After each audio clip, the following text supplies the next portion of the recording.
Bueno, pues muy buenas tardes, bienvenidas al Ateneo Literario, Artístico y Científico de Cádiz. Hoy es un día especial porque cerramos el aula de defensa Almirante Lobo. Es un aula que preside mi querido amigo Paco Glicerio, al que le quiero dar la enhorabuena por la brillante marcha del aula a lo largo de todo este curso.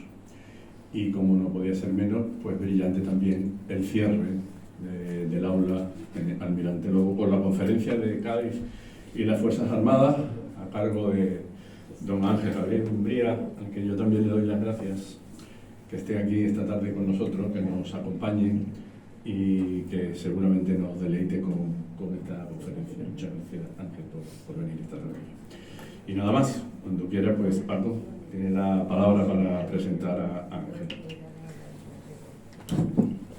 Con la venia, señor presidente. Ilustrísimo señor coronel, con la venia, Lucía, presentar en este aula, en este Ateneo, al coronel Ángel Umbría Vaspino es un honor. Un honor por su trayectoria, por la trayectoria de este militar, actualmente subdelegado de defensa en Cádiz. Voy a intentar resumir su extenso currículum. Él es gallego. Él nació el 7 de febrero de 1964 en La Coruña. Decirles, el coronel don Ángel Umbría pertenece a la Infantería Marina, valientes por tierra y por mar. Ingresa a la Armada el 16 de agosto de 1984 y recibe su despacho de Teniente de Infantería Marina el 16 de julio de 1989. En los empleos de teniente y capitán ha ocupado destinos en el Tercio de Armada y ha sido profesor en la Escuela Naval Militar. En los empleos de comandante y teniente coronel estuvo destinado en el Estado Mayor de la Armada, divisiones de planes y operaciones, la Comandancia General de Infantería Marina, Cuartel General del Mando Componente Terrestre de la OTAN en Madrid, y ha sido profesor de la Escuela Superior de las Fuerzas Armadas, la ESFAS. Entre septiembre de 2011 y julio de 2023 desempeñó el cargo de teniente coronel comandante del Grupo de Apoyo de Servicio de Combate, GAS, de la Brimar. En julio de 2017 ascendió al empleo de coronel, pasando destinado a la Dirección de Enseñanza Naval. Entre junio del 2019 y junio de 2021 ejerció el mando del Tercio del Sur de la Fuerza de Protección.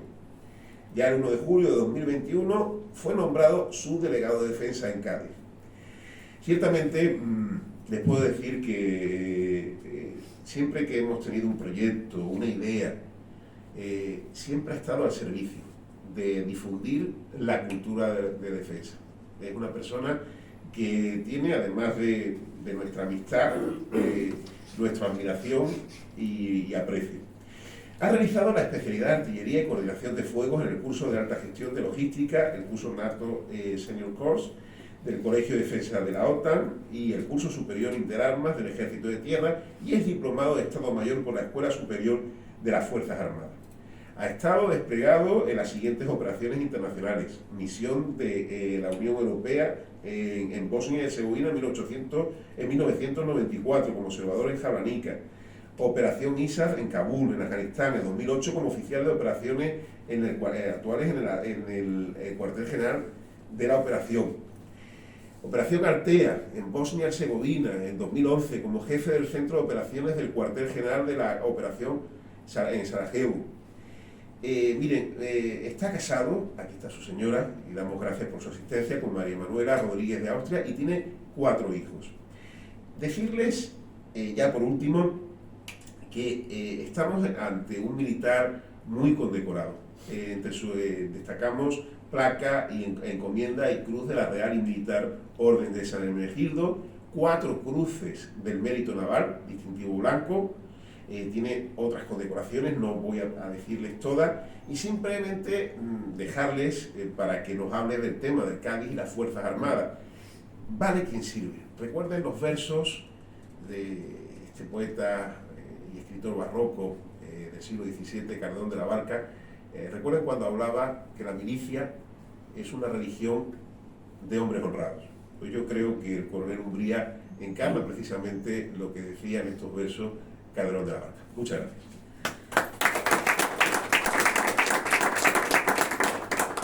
Muchas gracias. Pues tiene la palabra don Ángel Javier Umbrío. Sí, ¿verdad?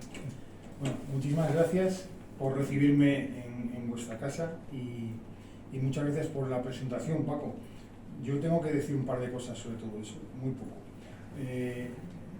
Soy gallego, pero poco.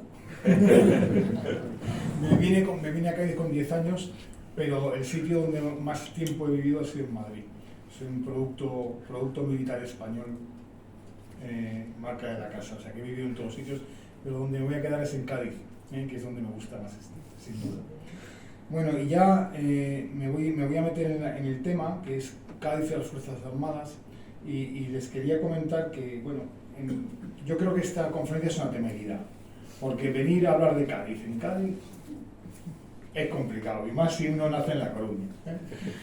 Después, porque yo les voy a hablar un poquito de estrategia, de la importancia estratégica de la provincia, voy a hablar un poco de historia, todo esto sin ser estratega y sin ser historiador. Y luego les voy a hablar del presente militar en Cádiz y un poquito del futuro, pero muy poco del futuro desde el punto de vista del personal.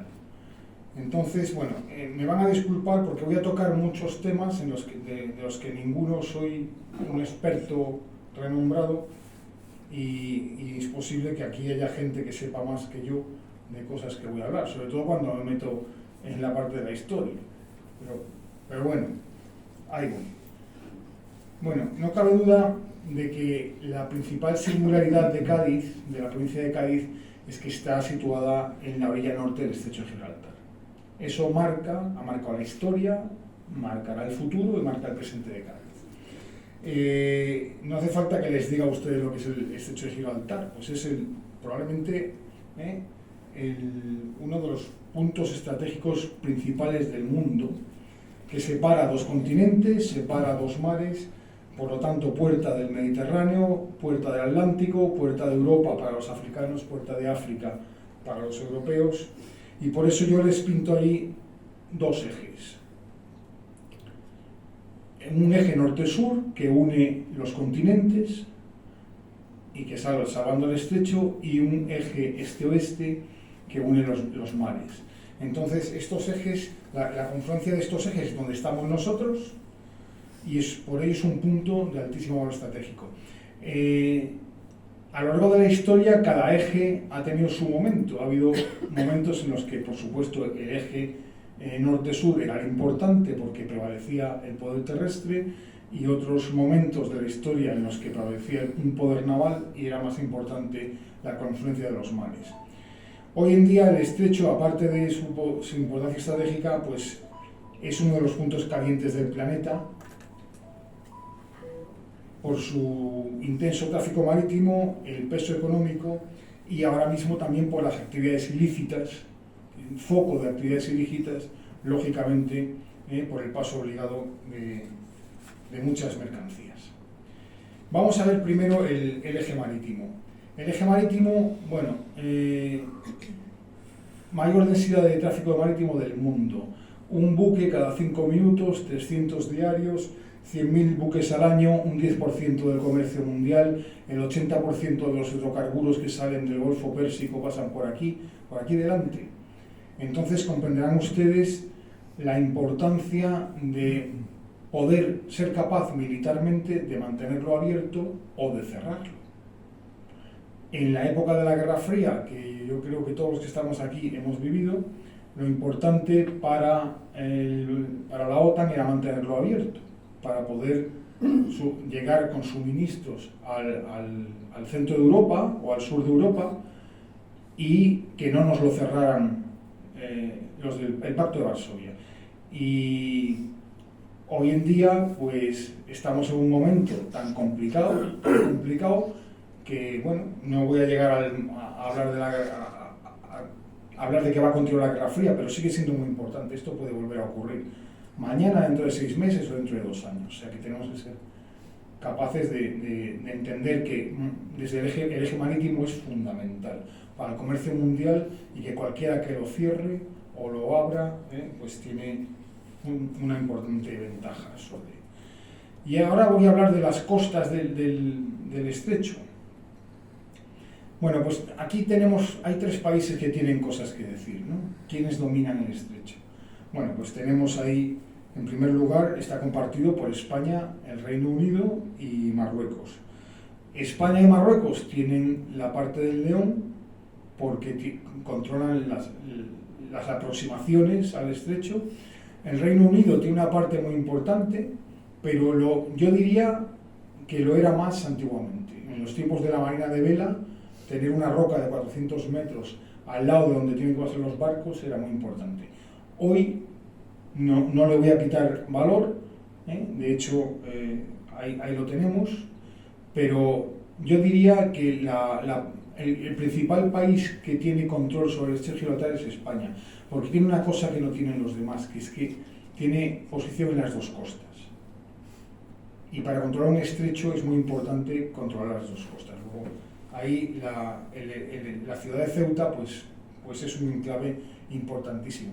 Y no quiero abandonar esta transparencia sin hablar de la base naval de Rota, porque podemos decir que Estados Unidos, como estando presente en la base naval de Rota, también tiene cierto control militar sobre el estrecho de Gibraltar, o lo tiene cerca. La base naval de Rota, importantísima, de la que luego hablaremos un poco más, que viene a ser el punto intermedio entre las costas atlánticas de Estados Unidos y Oriente Medio. O sea que todo lo que venga o vaya de Oriente Medio a Estados Unidos y al revés, pues tiene un punto magnífico para hacer un enclave logístico en Rota o para muchísimas cosas. Luego es una base muy importante y podríamos decir que Estados Unidos, sin asomarse directamente al estrecho, está aquí también, está presente. Y en cuanto al otro eje, al eje terrestre, bueno, pues hoy en día tiene mucha importancia para las actividades ilícitas de las que hablé por el crimen organizado. Ya saben ustedes que el tráfico de drogas tiene una ruta que viene desde los países que la producen en América al Sahel, y de ahí, cruzando el desierto del Sáhara, viene a Europa. Entonces ahí, bueno, en el Sahel tenemos un problema yihadista. Los yihadistas se aprovechan de este tráfico de drogas porque es una fuente de financiación para ellos, con lo cual pues es malo para la seguridad que esto ocurra. Pero muy difícil de controlar, y si no, que se lo preguntemos a nuestros compañeros de las fuerzas y cuerpos de seguridad del Estado. Y luego, hoy en día, pues muchos habitantes de ambas orillas del estrecho que buscan en el narcotráfico su modo de vida. Esto es una cosa que no podemos evitar y que tenemos o que no conseguimos evitar y que tenemos que vivir con ella. Pero es muy importante. Porque además, si queremos atravesar de África a Europa, el siguiente punto donde es más o menos viable es el estrecho de Sicilia, que lo tenemos a unos 2.000 kilómetros al este y tiene 145 kilómetros, mientras que el estrecho de Gibraltar tiene 14. O sea, son más de 10 veces más ancho y a 2.000 kilómetros más al este. Luego, el estrecho de Gibraltar, controlarlo es importantísimo. Y ahí está Cádiz. Por eso nosotros vivimos en un sitio maravilloso, pero que además es un sitio muy importante estratégicamente. Y ahora, como dije antes, sin ser historiador, me voy a meter en el lío de hablar de historia. Voy a hablar muy poco, voy a hablar solo de historia militar, me voy a saltar muchísimas cosas, me van ustedes a disculpar, pero es que somos lo que somos porque la historia nos ha marcado. ¿Y aquí ha ocurrido? La historia de Cádiz militar es tan grande y tan importante que ha marcado la historia de España. Y marca cómo es España, y marca muchísimas cosas. Entonces yo pues he querido mencionarlas. Esto, como ustedes saben, en la antigüedad eran el límite del mundo conocido, las columnas de Hércules. No había tierra más allá, non terra plus ultra. Aquí se acababa el mundo. Era el Mediterráneo y se acababa el mundo. Pero esto cambia con el descubrimiento de América. Antes tenemos un hecho muy importante, que es hablábamos antes del poder terrestre, y es en el año 711 cuando Tarik se asienta, cruza el estrecho, se asienta en el Peñón de Gibraltar y descubre que nadie le viene a echar y empieza a hacer incursiones cada vez más lejos, cada vez más peligrosas, hasta que viene a combatirle en la batalla del Guadalete y va de la gana. Con lo cual el siguiente desembarco ya no es en Gibraltar, es en Cádiz, ya son 18.000 hombres, y ahí da comienzo la conquista de la península ibérica por las fuerzas musulmanas, que dura 8 siglos y que no cabe duda que marca nuestro carácter, como somos hoy en día, y que empezó aquí, sin duda. Pero esto acaba en 1492, tiene lugar el descubrimiento de América, finaliza la dominación musulmana y tiene un impacto directo en Cádiz porque en competencia con Sevilla, Cádiz se convierte en mantiene el vínculo con el nuevo mundo que hemos descubierto. En efecto, el segundo y el cuarto viaje de Colón salen de Cádiz y el tercero lo hace desde Sanlúcar. Los reyes le dicen a Colón que organice la segunda expedición donde considere más, el segundo viaje, donde lo considere más conveniente. El almirante lo organizó en Sevilla, aunque luego no salió desde Sevilla.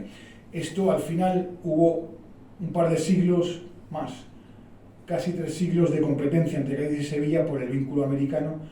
Al final lo gana Cádiz y no cabe duda que marca el carácter de Cádiz. Cádiz cambia radicalmente. Cádiz se convierte en una ciudad muy potente porque ya en 1535 se instituye aquí el Juzgado de Indias. En 1680, reinando Carlos II, se establece que se pueden despachar las flotas tanto desde Cádiz como desde Sevilla, en 1680. O sea, no hay que esperar a 1717. Y eso hace que Cádiz pues, crezca notablemente. Este vínculo fortalece a Cádiz muchísimo, se nutre de empresarios, de gente de la cultura, en fin, por supuesto desde el punto de vista militar, sobre todo desde el punto de vista naval, ¿no? Y alcanza la ciudad con un notable desarrollo social y económico, pero además lo pone en el punto de mira de muchos enemigos.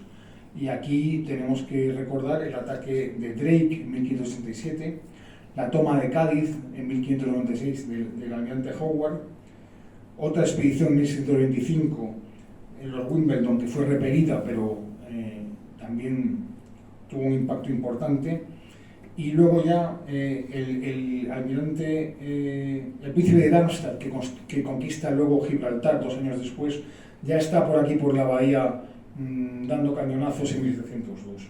No cabe duda que esto marca el carácter de la ciudad. Aún hoy tenemos los baluartes y las murallas que tenemos, porque en esta época teníamos que tenerlas. Este es un hecho muy importante. Ahora me refiero a la conquista de Gibraltar. Esto marca la historia de España, no solo de la provincia. El 1 de agosto de 1704, una escuadra anglo-holandesa con 10.000 hombres ocupa Gibraltar. Y ahí sigue Gibraltar. La perdimos en el Tratado de Utrecht, no sin pelear por ella. Hemos mantenido 3 asedios. El primer sitio en 1704 dura 8 meses, el segundo de febrero a julio de 1727 y el tercero es el gran asedio entre 1779 y 1783. No fuimos capaces de ocuparlo. ¿Por qué? Esto requeriría un análisis profundo. En primer lugar, es una roca de 400 metros,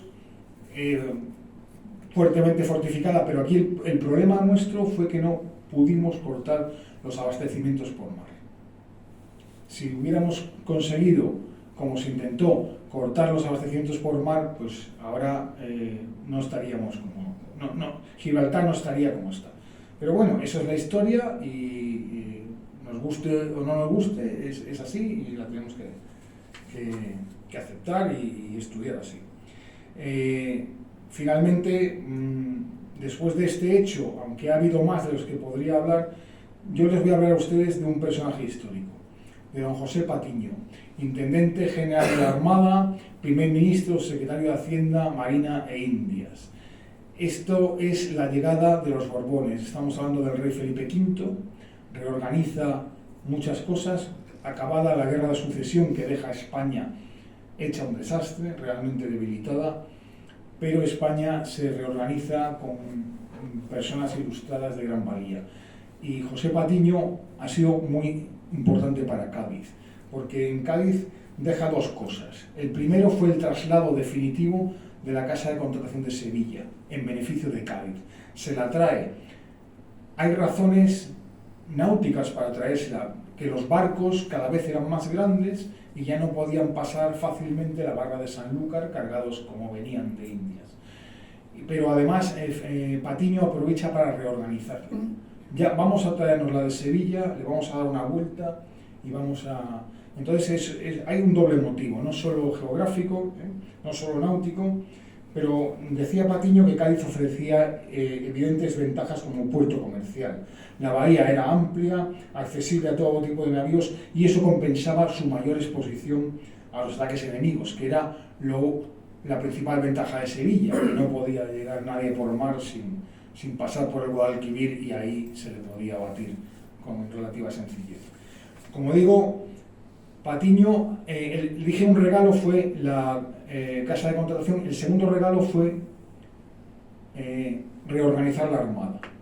Patiño, Felipe V se encuentra con varias marinas diferentes, una de galeras al Mediterráneo, otra de bajeles que va a América, en fin. Y Patiño la organiza en una única marina y crea la marina como la entendemos ahora, o lo que son los orígenes nuestros de la Armada. No es que los anteriores no fueran marinos, pero no tenía nada que ver. Este hombre la organiza la Real Armada. Y para ello crea los departamentos marítimos que todavía se conservan de Ferrol, Cartagena y Cádiz. El más importante era el de Cádiz. Aquí el almirante del departamento de Cádiz era el almirante de la Armada, de toda la Armada. Aquí se crea la Compañía de Guardias Marinas en 1717, es decir, una formación única para todos los oficiales, una cosa importantísima. Crea el Cuerpo de Infantería de Marina, al que me honro a pertenecer, crea el Cuerpo de Artillería de Marina, crea las ordenanzas de la Armada, y dice un historiador que todo el dinero que sobraba lo dedicaba a construir navíos. Patiño tiene un alma de marino importante, y eso beneficia a Cádiz, beneficia a España, y Patiño deja su cargo con una armada formada por 31 navíos, que eso, de lo que habían encontrado tras la guerra de sucesión, era de 0 a 31 prácticamente. Eso es muy importante para Cádiz y para España, por eso lo he querido traer aquí. Y una cosa muy importante, pone la primera piedra de la Arsenal de la Carraca, que durante siglos es cuna de los buques de la Armada, una factoría, fábrica, en fin. Y Patiño además escoge su sucesor. Patiño encontró por su camino en Cádiz, además en la Arsenal de la Carraca, a don Zenón de Somodevilla. Bueno, Patiño era de Milán, pero bueno, era de aquellos tiempos en los que un español podía ser de Milán, de Nápoles o de Cartagena de Indias, donde quisiera, ¿no? Y don Zenón de Somodevilla, el primer marqués de la Ensenada, es riojano, pero está enterrado aquí en Cádiz en el Panteón de Marinos Ilustres. Este fue un gran marino también. Ojo que no era de familia noble, porque su marquesado lo gana trabajando para el rey. O sea que no pensemos que era el prototipo de noble que llegó a donde estaba. Llegó a donde estaba por su trabajo valiosísimo. Este hombre perfecciona la obra de Patiño en todos los aspectos. Y este hombre es el que manda a Jorge Juan a Inglaterra voy a decir espiar, a echarle un vistazo a cómo construyen los barcos allí, y se trae un montón de artesanos de la construcción naval de Inglaterra, se los trae a nuestros arsenales, a Ferrol, Cádiz y a la Carraca y Cartagena. Bueno, su obra es importantísima. Hubo intrigas palaciegas importantísimas por parte del embajador inglés para que el rey perdiera la confianza en él, y lamentablemente lo consiguió, aunque luego la recuperó, porque el marqués de la Ensenada sirve a tres reyes, a Felipe V, a Fernando VI y a Carlos III. Mire, lo que les voy a poner aquí es el listado de buques de guerra construidos en el Departamento Marítimo de Cádiz entre 1730 y 1789, en los que estuvo de forma directa o no como principal promotor en todos, pero el Marqués de la Anserá. Estamos hablando de 27 buques, 9 navíos, 13 fragatas y 5 corbetas. Si Patiño nos deja una armada potente, el Marqués de la Anserá nos deja una armada muy potente, rivalizando de cerca con la británica. Y todo tiene su ocaso, y les hablo de la triste jornada del 21 de octubre de 1805, también aquí al lado. Esto también pasa en Cádiz. Sale la escuadra combinada, no les voy a contar a ustedes la batalla de Trafalgar, porque no hace falta. Pero bueno, un desastre, un desastre. Se nos hunde la mitad de la escuadra, y con lo cual esto tiene unas consecuencias históricas muy importantes, que al final no somos capaces de mantener el vínculo con Indias y al final perderemos las colonias. A lo mejor es una cosa que va a ocurrir igualmente, pero quizás más tarde. Desde luego, Trafalgar nos afecta directamente y sobre todo le da el dominio de los mares a Inglaterra, definitivo. Ya nadie va a combatir con Inglaterra porque Napoleón es un militar de artillería, tiene una mentalidad terrestre absoluta. La escuadra española lo que queda de la escuadra queda encerrada en los puertos y allí se pudre. ¿Por qué se pudre? Porque llega la guerra de independencia y hay que combatir a Napoleón en tierra. Luego los marinos se bajan de los barcos y en aquella época no tenían muchos problemas en convertirse en tropas de tierra y en combatir por donde hizo falta. Y hay marinos en Ocaña, hay marinos en Bailén, hay marinos en todas las batallas de la guerra de independencia.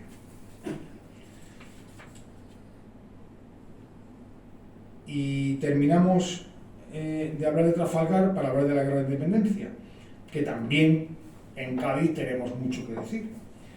El asedio de Cádiz.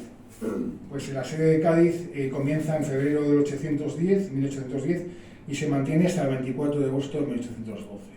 Bueno, los franceses no pudieron llegar a Cádiz, lo cual es un orgullo para los que aquí vivimos.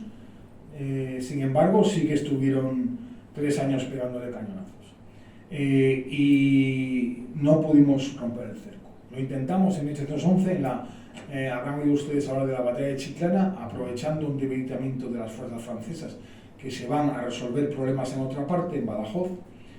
Se manda una escuadra que desembarca en Tarifa, creo que 10.000 hombres, y otros 4.000 cruzan el Caño Santipetri, allí donde se hace ahora el Concert Music Festival, en la punta del Boquerón, y bueno, pues le hacen una pinza a 2 regimientos franceses, los derrotan, pero por desavenencias entre los generales es una batalla muy interesante, se podría estudiar muchísimo, una victoria táctica que nadie explota. Con lo cual no se rompe el cerco, las fuerzas que habían desembarcado en Tarifa acaban en Cádiz y los franceses vuelven a ocupar su sitio que tenían, y son los franceses ellos solitos los que se van en agosto del año 1812, porque ya se había ocupado, el ejército hispano y anglo-portugués había entrado en Madrid y avanzaba hacia Burgos, con lo cual se veían que se les iba a cortar la retaguardia y se ven obligados a irse. No cabe duda que esta época marca mucho nuestra historia. Y aquí les voy a hablar de algo que no tiene nada que ver con la milicia, pero que me cuesta mucho hablar de Cádiz sin hablarles a ustedes de la Constitución de 1812. Solo les voy a decir que es un hito político en toda Europa y en el mundo, diría yo. Nuestra primera Constitución supuso el advenimiento del mundo de los liberales, que tanto marcó nuestra historia, y que llegó el Estado liberal, pero que luego no prosperó, por razones que son ajenas mucho a Cádiz, aunque también en Cádiz ocurrió muchas cosas. Y me voy a saltar en los pronunciamientos, me voy a saltar los 100.000 hijos de San Luis, todo el complicado siglo XVIII, porque si no estaríamos aquí toda la tarde, de los 100.000 hijos de San Luis, que estos sí entraron en Cádiz, después de haber pactado, pero podían probablemente haber entrado por la fuerza. Se han cumplido ahora 300 años. Y ahora les voy a hablar de un hecho políticamente poco correcto, pero les voy a decir a ustedes que esto no tiene nada que ver con la política. Esto es que ocurrió otro hito histórico que normalmente pasa desapercibido y ocurrió también aquí en Cádiz. Les voy a hablar del 5 de agosto del año 36, del paso del Convoy de la Victoria. El avión que tenemos en pantalla es un Saboya S-81, era uno de los más modernos que tenía en aquel momento. Bueno, nos encontramos en plena Guerra Civil Española, en el comienzo de la guerra. Los dos bandos en un estado de equilibrio inestable, muy complicado. En Cádiz, ¿qué va a pasar? ¿Qué va a pasar? Al final hay un ejército en África que el bando nacional quiere pasar a la península y una escuadra que se lo impide en el estrecho de Gibraltar, con bases en Málaga y en Tánger. Al final se hace el paso del estrecho, parte por puente aéreo, que también es el primer puente aéreo de la historia, pero el hecho fundamental, con permiso de mi comandante, a su ilustre antecesor del cañonero Dato, lo que quiero destacar es que es la primera vez que se usan aviones para atacar barcos en el mundo. En la Primera Guerra Mundial no se habían usado. Se había hecho un experimento por parte de los americanos en el año 25, me parece recordar, en el 21, perdón, y aquí es donde a la española aprendimos a atacar, o se aprendió a atacar barcos con aviones con gran éxito. Los destructores fueron alcanzados, los destructores Churruca, Lepanto y Almirante Valdés tuvieron que salir del estrecho, dañados, con algunos muertos, y no todos fueron por acción naval, también es cierto. Hubo una acción de superficie muy valerosa, como antes he comentado, pero bueno, esto es otro hito histórico que no ha marcado nuestra historia, pero al final contribuyó al desenlace de la guerra civil, por lo menos en la provincia de Cádiz, y luego en el comienzo, en el año 36, en la llegada de las columnas que subieron por Extremadura, pues estaban compuestas fundamentalmente por ese ejército de África. Y esto es todo lo que les iba a contar de historia. No, me he saltado mil cosas, pero son hechos que somos como somos, estamos donde estamos, y no he querido pasar sin decírselo. Y ahora les voy a hablar del presente, de la presencia militar en Cádiz. Pues miren ustedes, Cádiz es una provincia muy militar, entre otras cosas porque estos números que tienen en pantalla son los números actuales. El ejército de tierra tiene casi 2.500 militares en Cádiz, la armada más de 8.000, el ejército del aire poco más de medio centenar, y los cuerpos comunes, sanidad, jurídico, intervención, etc., tienen 150. Aparte de esto, tenemos 850 civiles que trabajan para el Ministerio de Defensa. Esto supone un total de 11.817 personas que de alguna u otra forma sirven a la defensa de España desde nuestra provincia. Y esto no pasa en otras provincias. Esto es algo que marca cómo es Cádiz, no cabe la menor duda. En la Armada, en personas, el 40% de la Armada está destinada aquí en Cádiz. Si hablamos de tropa y marinería, el 45%. Y bueno, pues esto es lo que es una provincia muy militar. Y ahora yo les quiero dar con ustedes un repaso breve a cada unidad militar importante de las que tenemos aquí en Cádiz. Voy a empezar por el estrecho y por las unidades del ejército de tierra. En primer lugar, el regimiento de artillería antiaérea 74, que aunque tiene su base en el Copero, en Sevilla, tiene uno de sus grupos, un batallón, en San Roque. Bueno, es una unidad muy importante, no cabe duda que su naturaleza es defensiva, y igual que el regimiento de transmisiones 32 de grado electrónica, también con base en el estrecho, también muy importante. Herederos de la artillería de costa, que tanto defendió las costas de Cádiz durante tantos años, de tantos ataques, sobre todo los ingleses, hoy tenemos al regimiento de artillería de costa número 4. Ya no tienen cañones de costa, ahora tienen cañones de tiro curvo, tiro indirecto, pero no cabe duda que es una unidad muy importante. Yo me imagino que su evolución será los misiles antibús, pero bueno, eso es una cosa que no depende del Suelo de Defensa de Cádiz. Ahora tiramos con cañón y ahí está, y cumplen una gran labor. ahora ya voy a hablar de los míos. Voy a hablarle de los infantes de marina. Una de las unidades más importantes de la provincia es la Brigada de Infantería de Marina. España tiene 7 brigadas del Ejército de Tierra, pues la de Infantería de Marina es la 8ª. Porque no solo son infantes de marina que embarcan en buques y van al Líbano, es que además es una brigada. Es una brigada que podemos poner en tierra, como ahora va a poner unidades en Rumanía, en donde haga falta. O sea, son infantes de marina, su trabajo principal es servir desde los barcos, de a bordo de los barcos, pero es una unidad, es una brigada más. De las 8 que tiene España, la Armada tiene una y la tiene aquí en Cádiz. Porque no tenemos otras unidades de infantería aquí en Cádiz del Ejército de Tierra. Tenemos más unidades de infantería marina. Tenemos el Tercio del Sur, que me honré en mandar, del que tengo un gratísimo recuerdo, que es una unidad de seguridad, que tiene su importancia y que además tiene una historia gloriosa. Es la única bandera laureada de la infantería marina que la ganó en la Tercera Guerra Carlista. O sea que tenemos una unidad histórica muy importante aquí.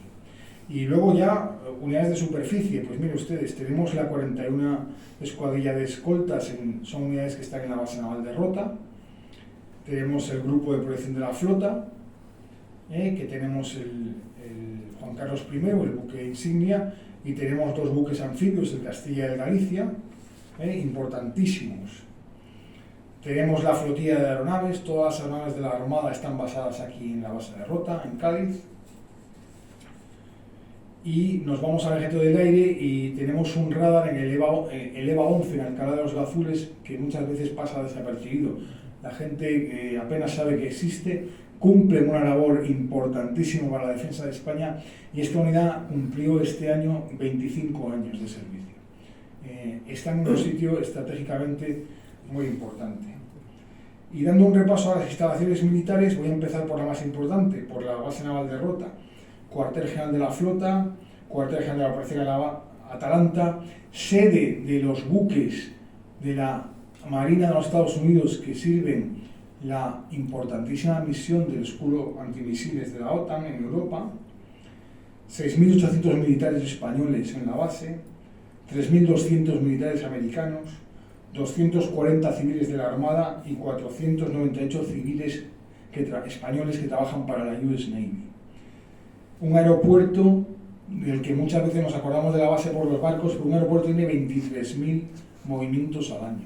Un aeropuerto importantísimo. Recuerden lo que les dije antes, que esto está a mitad de camino entre Estados Unidos y Oriente Medio. Imagínense ustedes donde paran todos esos aviones que van para allá. El Arsenal de la Carraca, bueno, pues no tiene la importancia que tuvo en los tiempos del Marqués de la Ensenada, pero no cabe duda que tiene una historia importantísima y ahora mismo sirve a la construcción naval, no de la Armada. La Armada ya no se construye sus buques, ya los construye Navantia. Con astilleros en Puerto Real, Cádiz, San Fernando. Tiene su origen en la Armada del siglo XVIII, pero ahora mismo pues, hace muchas otras cosas. Todos los mantenimientos de los cruceros, se construyen buques militares, tenemos la división de sistemas muy importante, aunque no flota y no navega, pero una parte muy importante de los buques de guerra. Realiza Navantia también el sostenimiento de la US Navy en Rota, de la que luego veremos la importancia económica que tiene. En fin, el sector naval de Cádiz es un referente nacional. El 42% del empleo nacional en este sector está aquí en Cádiz. La estación naval de Puntales, aquí tenemos a su ayudante mayor, que ahora me falta quitar. Bueno, pues hoy no es como fue, aquí tengo una foto de cómo era. Ojo, una curiosidad que mucha gente no sabe, que no se entrega a la Armada hasta el año 1923, era del Ejército de Tierra, era un asentamiento artillero de la artillería de costa. Bueno, pues hoy es una base de la Armada, fue base de torpederas, sede del mando anfibio, sede de los buques del mando anfibio, en fin, su origen se remonta al siglo XVI y hoy en día pues no tiene tampoco la importancia, igual que la Carraca, la importancia estratégica que tuvo, pero no cabe duda que sigue siendo un punto importante que mencionar. Otra instalación importantísima, que también a veces se oye poco hablar de ella, yo diría que gracias a Dios, es la del campo de adiestramiento de la Sierra del Retín, que es el único campo de adiestramiento anfibio con playa. Si no es el único, hay otro más en Cerdeña. Hay otro más, pero no se parece a este, no tiene la calidad que tiene este.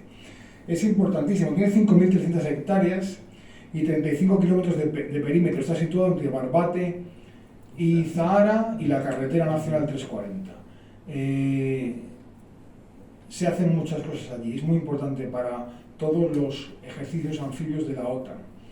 Es militar desde el año 84, creo recordar, y cumple una gran labor, aunque bueno, a veces nunca llueve a gusto de todos. El alcalde de Barbate le gustaría construir chalés, evidentemente, pero bueno, es un sitio muy importante para la Armada, ¿no? Para España. Y ahora, más cerca de aquí, tenemos el Real Observatorio de la Armada, también con mucha historia. Es donde, si ustedes no lo saben, es donde se mantiene la hora oficial de España. Pero no solo hacen eso, hacen más cosas. Otro sitio también, todavía más cerca, el Instituto Geográfico. Ahí se lleva toda la hidrografía de España, se hacen las cartas de navegación. Esa escuela de hidrografía es muy importante. Colabora mucho con la Universidad de Cádiz, aunque tampoco se sabe mucho. Pero bueno, tiene una labor más allá de la militar muy importante. El Centro de Ensayos de Torregorda, que pertenece al INTA, y bueno, ahí se prueban todas las municiones y todas las armas de España, o sea, de la industria militar española, y también algunas que compramos fuera. No cabe duda que tiene una historia importante. La yeguada militar de Jerez, bueno, pues la cría caballar, fundamental. Aquí se mantiene en Cádiz la pura raza española y el caballo hispano-árabe.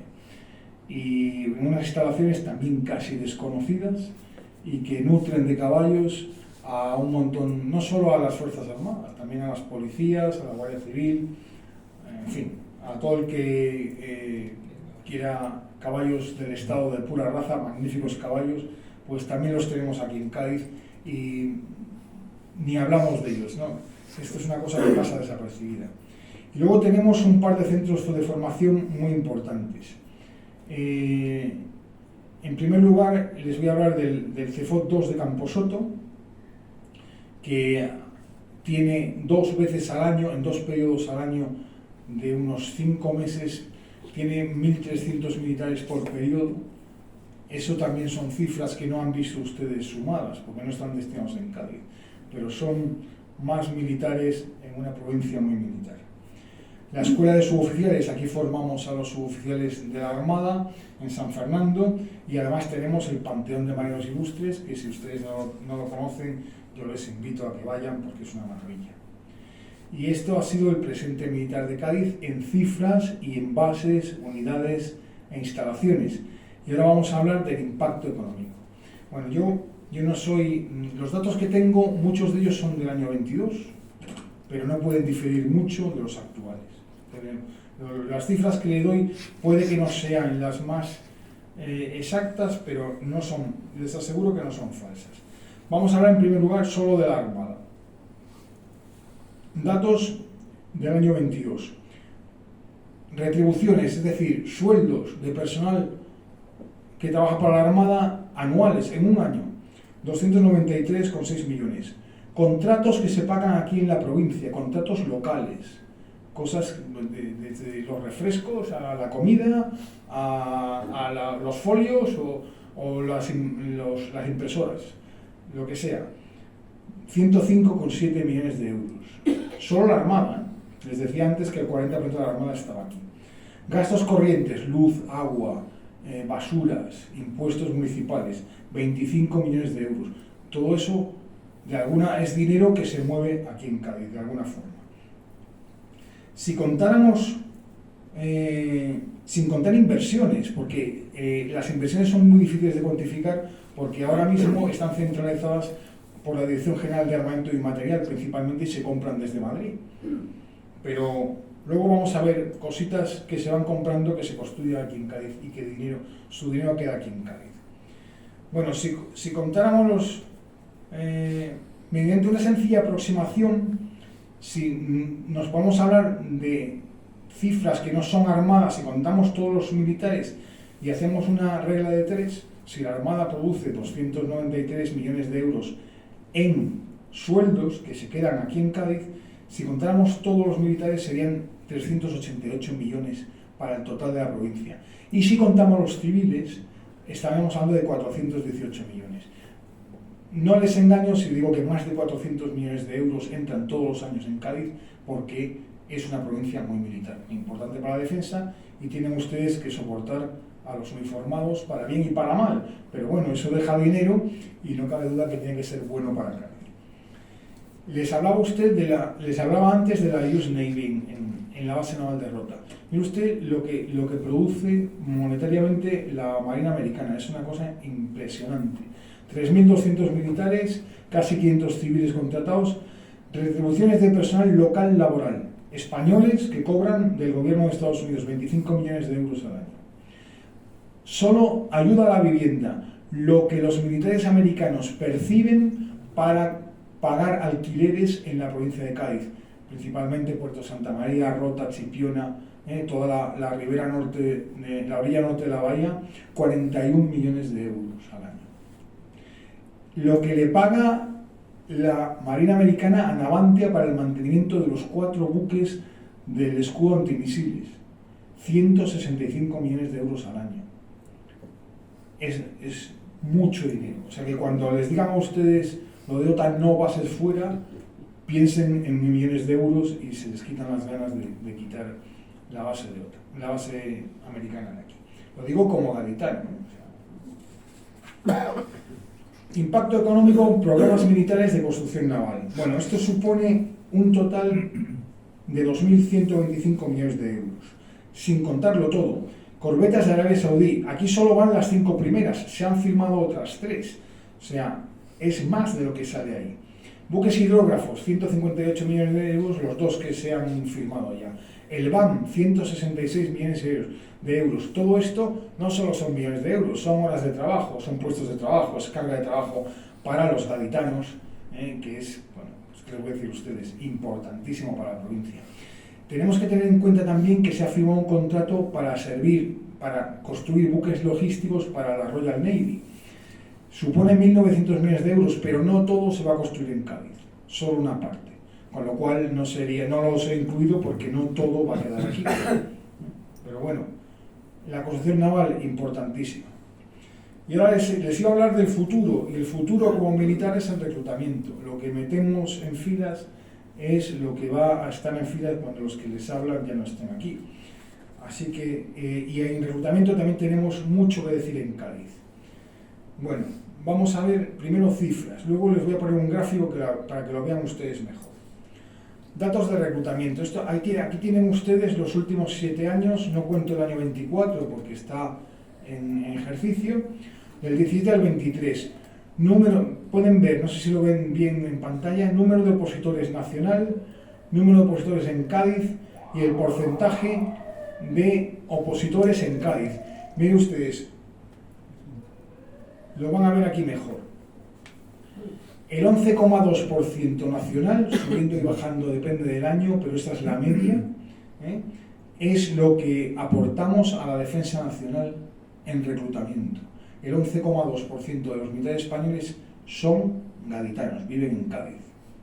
Y en la Armada ya les dije que es una cosa aún más grande. Somos la primera provincia en número de solicitudes. Y usted dice, ¿por qué en Cádiz se recluta más? Porque alguien me dice, es por el paro. Y le digo, mire, no, yo creo que no es por el paro. Es porque los españoles tenemos cierto apego local, a la familia y al terruño, a la ciudad. Y queremos irnos a trabajar cerca de nuestra casa. No somos, o sea, hay otras culturas que son más despegados y con 18 años se van de casa, les da igual irse a una ciudad que a otra a 3.000 kilómetros. Aquí no pasa eso, aquí la gente... entonces, Aquí hay un contacto con la milicia muy importante, lo ha habido a lo largo de la historia, como hemos visto, y aquí el que no tiene un vecino militar tiene un primo, un tío, el otro que es marino, conoce. Entonces se conoce, es una sociedad que no, a la que no le asusta la milicia porque la tiene dentro. Entonces hay muchos gaditanos que entran en la milicia, y yo les diría que es por eso, ¿no? Porque es una cosa de Cádiz. Entonces hay un 10% de jóvenes. No cabe duda que si pudieran trabajar en una empresa tecnológica y cobrar 5.000 euros al mes lo harían, pero no siempre se puede. Entonces, bueno, es una solución de trabajo escogida por el 11,2% de los españoles que son de Cádiz. La primera provincia, esto son solicitudes. Lo que les he puesto aquí en azul son solicitudes. Ven ustedes, la columna azul son las solicitudes nacionales, que van variando, suben y bajan, depende del año, y la columna naranja es la parte de esa columna azul que corresponde en exclusiva a nuestra provincia. Es importante. Pero ahora les van a ver ustedes el porcentaje de éxito. Curiosamente es igual que el de solicitud. Es decir, también tenemos un 11,2% de aquellos que antes les hablé de los que querían ser militares, y ahora les hablo de los que lo consiguen, de los que obtienen plaza. También son el 11,2%. Varían un año a otro, la curva sube, baja, pero mantenemos los números, y les puedo decir que somos los primeros de España en plazas. Mire usted, esto es el primer año, los primeros 6 meses de este año, que todavía estamos en ellos. Acaba de terminar el primer ciclo. Pues mire usted, de San Fernando han alcanzado plaza 100 españoles, 100 gaditanos. De Jerez 83, de Chiclana 57, del Puerto 31 y de Cádiz 26. Estos son les he puesto las primeras poblaciones, hay muchos más. De la Armada, el 46%, es decir, 269 de 580 son de Cádiz. Es que casi media Armada es gaditana. Es una cosa, pues bueno, pues como no se dice todos los días, pero es una cosa para estar un poquito orgulloso, ¿no? Por lo menos yo lo digo como marino y como gaditano, si no de nacimiento, de adopción. Pues nada, lo he dicho, que esta cifra la he querido resaltar, el 46% de la Marina y Tropa de la Armada de Cádiz. Así que nos llevamos la copa del reclutamiento, que como además lo hacemos desde la Subdelegación de Defensa, que me honro en mandar, pues permítanme la licencia de sacar un poquito el pecho aquí, entre ustedes. Y esto es todo. Espero... me he extendido demasiado. Espero no haber aburrido. Me disculpo si he dicho cosas, sobre todo hablando de historia, que a lo mejor no eran del todo precisas, y de haberme saltado cosas que quizá alguien dirá, ¿cómo se ha saltado esto? Pero bueno, no es fácil hablar de Cádiz y las Fuerzas Armadas, porque hay mucho que decir. Muchas gracias.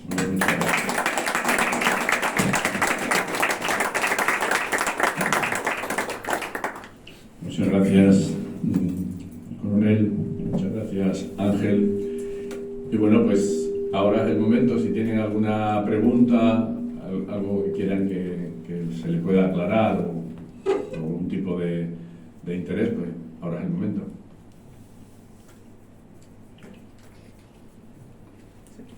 Diego. Muchas gracias por la conferencia, me parece una brillante conferencia y muy bien expuesta, y sobre todo porque ha recorrido muy bien ese impacto histórico, económico, de reclutamiento. Ha tocado un poco la investigación, la relación con la UCA también. Yo quería hacer una pregunta, precisamente por la situación, probablemente me la pueda contestar, por la situación estratégica en la que estamos y por la historia propiamente y es sobre el tema del espionaje. Normalmente, evidentemente está fuera. Eso es de lo poco que no, evidentemente no sé nada. Claro. No, pero, y no me lo va a decir, evidente. Pero la cuestión era, lógicamente, en Rusia, por ejemplo, el espionaje es fuertemente militar, o ha salido fuertemente del ejército, ¿no? Y evidentemente, es claro que en España el Centro Nacional de Inteligencia y tal se alimenta, lógicamente. ¿Se alimentaba? Se alimentaba. Dale, vale, pues eso me interesa. Se calentaba. Sí. Ahora yo le hablo, yo sé tanto del CNI como usted. Nada, o sea, nada. Le aseguro que, y lo que sé es lo que leo en los periódicos, pero sí sé que conserva, hay militares que acaban en el CNI, pero el CNI recluta en las universidades. Fundamentalmente ya. Sí. El CNI recluta en las universidades. Sí, Hay gente de todo, pájaros, como decía mi comandante de brigada, pájaros de todos los plumajes, ¿verdad? Sí. Ingeniero, de todo, me imagino de todo. Claro. Hubo una época en la que el CNI, hace muchos años, cuando yo entré en la Armada, que el CNI se reclutaba gente de operaciones especiales. Ahora a lo mejor no hay que ser de operaciones especiales para ser espía. A lo mejor un espía puede ser, yo que sé, la señora que vende chucherías a Plaza San Antonio, que a lo mejor está espiando, no lo sabemos. Aparte me imagino que el espionaje ha cambiado mucho, ahora cada vez habla más de la parte electrónica o informática, el mundo de los unos y los ceros. Ahí a lo mejor los militares ya no tenemos tanto que decir y hay mucha gente que tiene que saber más.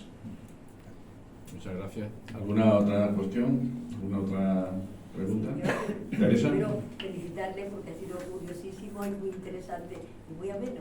Pero ¿cuántos hispanos, que no son españoles, hispanos, o sea, americanos de los países nuestros, hay muchos que entran en la Armada? Porque en el ejército de tierra creo que hay bastante. Sí, hay yo no, igual no, mi compañero, mi amigo Álvaro me ayuda a contestar de la parte del Cuerpo General de la Armada. No sé si a bordo de los buques, sé que los hay, no sé si son muchos. Hay muchos. En Infantería Marina, que se lo digo en primera persona, a lo mejor no llegará al 10%, pero hay bastantes. Y son unos magníficos soldados. He tenido unas experiencias buenísimas con ellos. Son muy buenos, son serios y trabajadores en general. Sí hay. Sí, sobre todo de origen sudamericano. Fíjense ustedes que para ellos es una salida estupenda y en poco tiempo consiguen la nacionalidad española. Coronel, el estrecho, la estrategia de control del estrecho está en vuestras manos. Está en las manos de Marruecos, de Inglaterra, de España y de Estados Unidos. Y bueno, la Armada tiene mucho que decir, si no, no estaríamos aquí en la Bahía de Cádiz, no cabe duda.